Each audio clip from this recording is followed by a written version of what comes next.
کہا جاتا ہے کہ اندلس کے آخری مسلم بادشاہ ابو عبداللہ جب غرناطہ چھوڑ کر جا رہا تھا تو اس نے پیچھے مڑ کر اپنے شہر کو دیکھا اور خاموشی سے رونے لگا۔ اس کی ماں نے وہ جملہ کہا جو تاریخ میں محفوظ ہو گیا: جس سلطنت کی حفاظت تم مردوں کی طرح نہ کر سکے، اس پر عورتوں کی طرح آنسو بہانے کا کیا فائدہ۔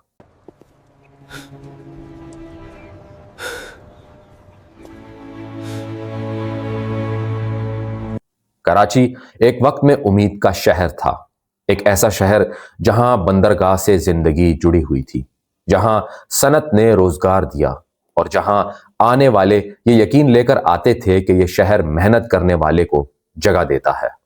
مگر تاریخ بتاتی ہے کہ شہر اچانک نہیں بگڑتے، وہ آہستہ آہستہ کمزور کیے جاتے ہیں۔ پہلے قانون نظر انداز ہوتا ہے، پھر حفاظتی اصول اور آخر میں انسان کی جان۔ کراچی میں لگنے والی آگ کوئی حادثہ نہیں، یہ برسوں کی خاموش غفلت کا نتیجہ ہے۔ کراچی کی کہانی بھی کسی ایک دن، کسی ایک آگ یا کسی ایک حادثے سے شروع نہیں ہوتی۔ اس کی بنیاد بھی اس لمحے پڑی جب بگاڑ کو معمول سمجھا گیا اور خاموشی کو حکمت۔ کراچی کبھی ایک منظم، صاف اور تیزی سے ترقی کرتا ہوا ساحلی شہر تھا۔ برطانوی دور میں اسے ایک جدید بندرگاہ اور تجارتی مرکز کے طور پر منصوبہ بندی کے تحت ترقی دی گئی۔ 1840 کے بعد کراچی میں باقاعدہ شہری منصوبہ بندی، سڑکوں کا جال، نکاسی آب، ریلوے اور بندرگاہی نظام قائم کیا گیا۔ آزادی سے پہلے ہی کراچی برصغیر کے اہم شہروں میں شمار ہونے لگا تھا، جہاں قانون، بلڈنگ کوڈ اور شہری نظم و ضبط پر عمل درآمد نسبتاً سخت تھا۔ 1947 کے بعد کراچی پاکستان کا پہلا دارالحکومت بنا۔ لاکھوں مہاجرین اس شہر میں آباد ہوئے، جس سے آبادی میں غیر معمولی اضافہ ہوا۔ یہ اضافہ اچانک تھا اور ریاست کے پاس نہ اتنے وسائل تھے اور نہ ہی فوری منصوبہ بندی۔ ابتدا میں عارضی بستیاں مستقل آبادیوں میں بدلتی چلی گئی۔ شہری ڈھانچہ جو محدود آبادی کے لیے بنایا گیا تھا، تیزی سے دباؤ میں آ گیا، مگر اس کے مطابق شہر کو دوبارہ منصوبہ بند کرنے پر توجہ نہیں دی گئی۔ 60 اور 70 کی دہائی میں کراچی صنعتی مرکز کے طور پر ابھرا۔ فیکٹریاں، گودام، مارکیٹیں اور کمرشل پلازے بننے لگے۔ مسئلہ یہ تھا کہ صنعت اور تجارت تو بڑھی، مگر حفاظتی قوانین اور شہری سہولیات اسی رفتار سے ترقی نہ کر سکی۔ فائر سیفٹی، بلڈنگ انسپیکشن اور ایمرجنسی سروسز کاغذوں میں تو موجود رہیں، مگر عملی طور پر کمزور ہوتی چلی گئی۔ یہی وہ مرحلہ تھا جہاں قواعد کی خلاف ورزی کو معمول سمجھا جانے لگا۔ وقت کے ساتھ کراچی میں بلڈنگ کنٹرول اور شہری نگرانی کے ادارے طاقتور ضرور ہوئے، مگر مؤثر نہیں رہے۔ غیر قانونی تعمیرات، اضافی منزلیں، ناقص وائرنگ اور حفاظتی نظام کے بغیر عمارتیں عام ہو گئی۔ کمرشل مفادات نے شہری تحفظ پر سبقت لے لی۔ فائلوں میں اجازت نامے موجود ہوتے، مگر زمینی حقیقت ان سے مختلف ہوتی۔ یہ ایک ادارہ جاتی مسئلہ بن چکا تھا، کسی ایک شخص یا ایک عمارت تک محدود نہیں رہا تھا۔ 1990 کی دہائی کے بعد کراچی مسلسل انتظامی عدم توجہ، سیاسی کشمکش اور ادارہ جاتی کمزوری کا شکار رہا۔ شہر کی آبادی بڑھتی رہی، عمارتیں اونچی ہوتی گئی، مگر فائر بریگیڈ، ریسکیو اور حفاظتی نظام وہیں کے وہیں رہے۔ یہی وہ پس منظر ہے جس میں گل پلازہ جیسے واقعات جنم لیتے ہیں۔ یہ حادثات اچانک نہیں ہوتے، بلکہ برسوں کی نظر اندازی اور غلط ترجیحات کا نتیجہ ہوتے ہیں۔ کراچی میں آگ لگنے کے بڑے واقعات کوئی نئی بات نہیں۔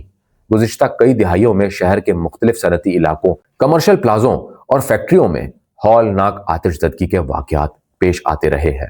بلدیہ ٹاؤن کی فیکٹری میں آگ، کارخانہ جاتی علاقوں میں حادثات اور مختلف مارکیٹوں میں لگنے والی آگ نے بارہا یہ ثابت کیا کہ شہر کا حفاظتی نظام شدید کمزور ہے۔ ان واقعات کے بعد تحقیقاتی رپورٹس تو بنی، مگر عملی اصلاحات مستقل طور پر نافذ نہ ہو سکی۔ ہر بڑے حادثے کے بعد ایک ہی قسم کے نتائج سامنے آتے رہے: ناقص وائرنگ، فائر الارم کا نہ ہونا، ایمرجنسی راستوں کی کمی اور عمارتوں کا حفاظتی معیار پورا نہ اترنا۔ یہ سب باتیں سرکاری ریکارڈ اور میڈیا رپورٹس میں بارہا سامنے آئیں۔ مسئلہ معلومات کی کمی نہیں تھا، مسئلہ یہ تھا کہ ان معلومات کو سنجیدگی سے عمل میں نہیں لایا گیا۔ یوں ہر واقعہ اگلے سانے کی بنیاد بنتا جا رہا ہے۔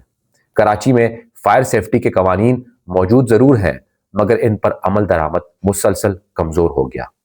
بلڈنگ انسپیکشن کا نظام رسمی کارروائی تک محدود ہو گیا۔ کئی عمارتیں کمرشل استعمال کے لیے تبدیل کی گئی، مگر ان کی ساخت، وائرنگ اور ایمرجنسی سہولیات کو اپ ڈیٹ نہیں کیا گیا۔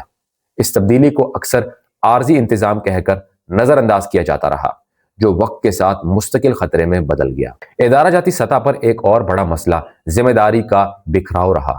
بلڈنگ کنٹرول، بلدیاتی ادارے، فائر بریگیڈ اور دیگر محکمے اپنی اپنی حدود میں کام کرتے رہے، مگر کسی ایک ادارے کو مکمل ذمہ داری نہیں دی گئی۔ جب حادثہ ہوتا تو ہر ادارہ اپنی حد تک ذمہ داری سے انکار کرتا نظر آیا۔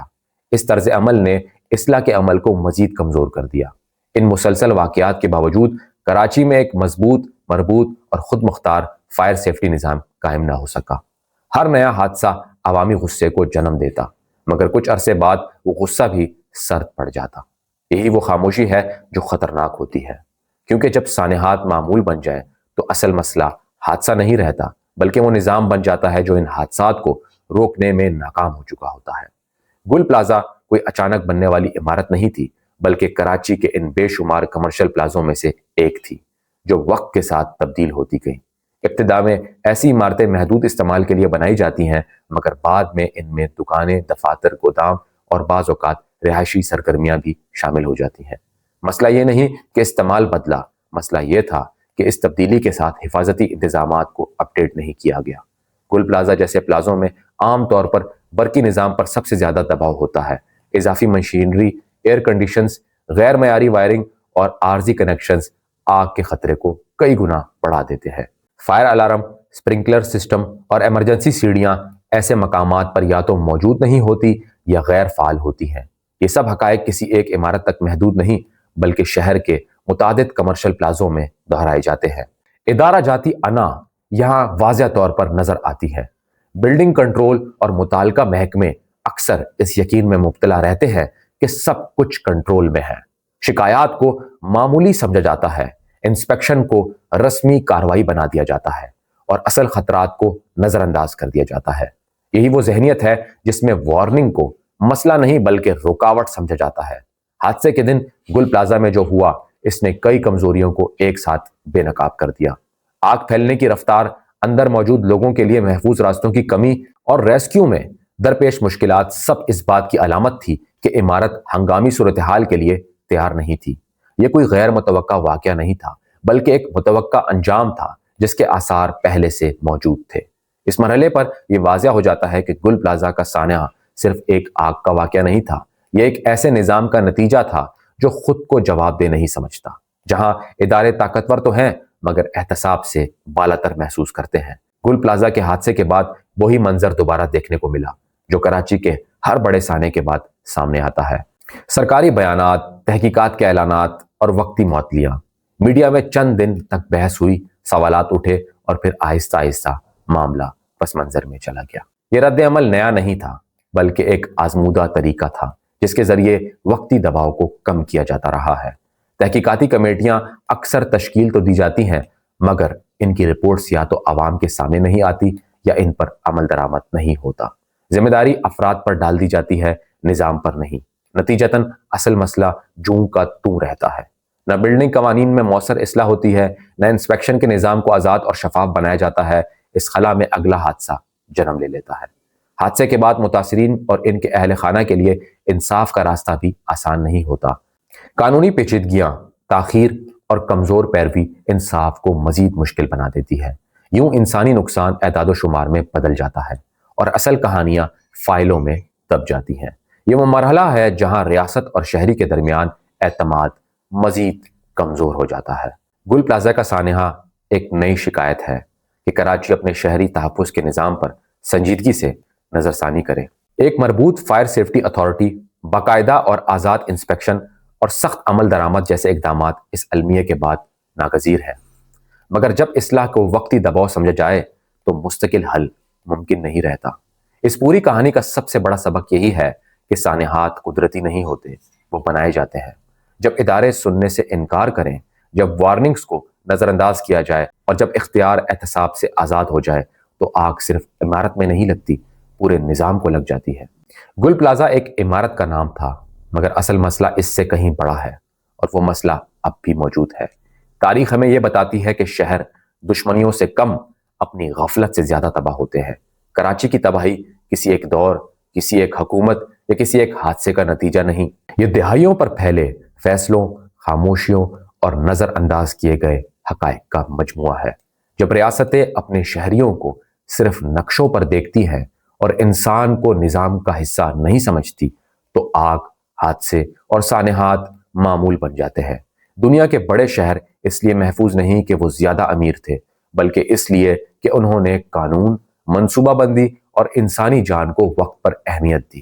کراچی کے ساتھ مسئلہ یہ نہیں کہ وسائل نہیں تھے، مسئلہ یہ ہے کہ ترجیحات کبھی درست نہیں رہی۔ ہر حادثہ ہمیں ایک موقع دیتا ہے کہ ہم رک کر سچ کو دیکھیں، مگر تاریخ گواہ ہے کہ ہم اکثر آگے بڑھ جاتے ہیں بغیر کچھ بدلے۔ یہ ویڈیو کسی الزام کا اختتام نہیں، یہ ایک یاد دہانی ہے، کیونکہ اگر شہر اپنے ماضی سے نہ سیکھے تو ان کا مستقبل ہمیشہ حادثوں میں لکھا جاتا ہے۔